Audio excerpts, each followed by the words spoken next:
Bonjour et bienvenue sur la chaîne pour une nouvelle vidéo. Aujourd'hui, on va voir ensemble le mouvement que tous les pros font lors de la descente, lors de leur downswing. Le mouvement qui vous manque probablement cruellement pour obtenir de bons contacts, de la régularité et surtout obtenir un club qui revient plutôt de l'intérieur et ainsi jouer. En gros, on va faire l'exercice ensemble, l'exercice que j'appelle casser le mur. Vous allez voir que c'est très simple, que ça va être facile à mettre en place chez vous lors de vos séances d'entraînement et que ça va considérablement améliorer la qualité de votre golf. Moi, je m'appelle Paul Lambersin, je suis coach de golf et je suis là pour vous aider.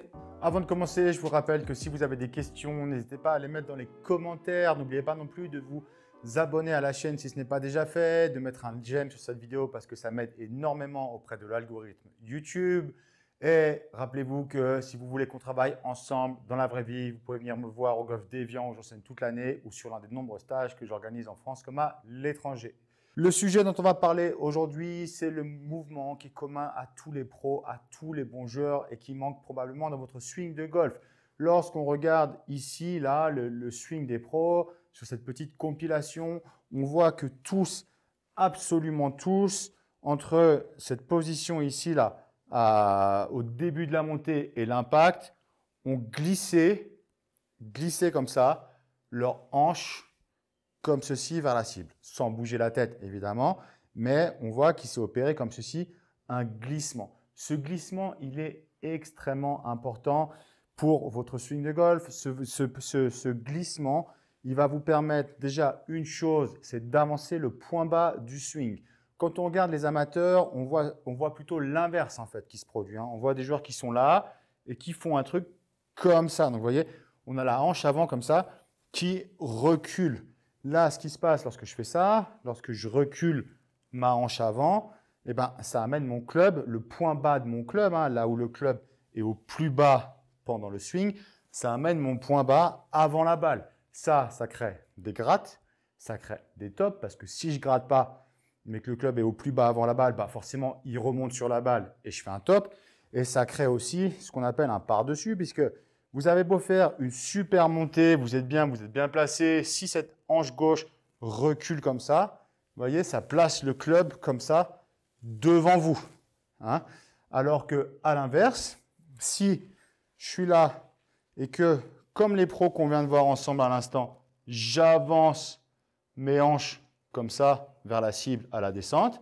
Là, déjà, ça va avancer le point bas de mon swing. Donc, je vais frotter l'herbe à un meilleur endroit. Je vais frotter l'herbe après la balle lorsque je vais jouer mes fers. Et surtout, on voit que si je suis là et que mes hanches, elles avancent, eh ben, ça va coucher mon club et ça va m'éviter de faire un par-dessus. Si je suis là et que je fais ça, je vais avoir le club qui est dans de meilleures dispositions pour revenir de l'intérieur.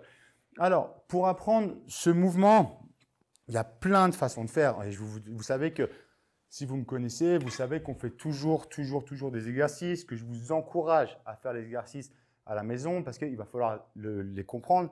Il ne suffit pas de regarder la vidéo, il faut aussi faire le boulot derrière. Moi, le boulot, je ne peux pas le faire pour vous.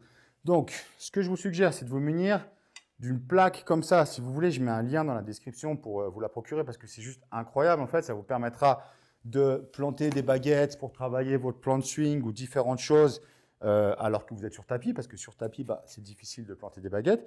Donc, je vais me munir de cette plaque ici et je vais venir, déjà dans un premier temps, comprendre sans taper de balle comment ça marche. Donc, en gros, j'ai ma baguette qui est là.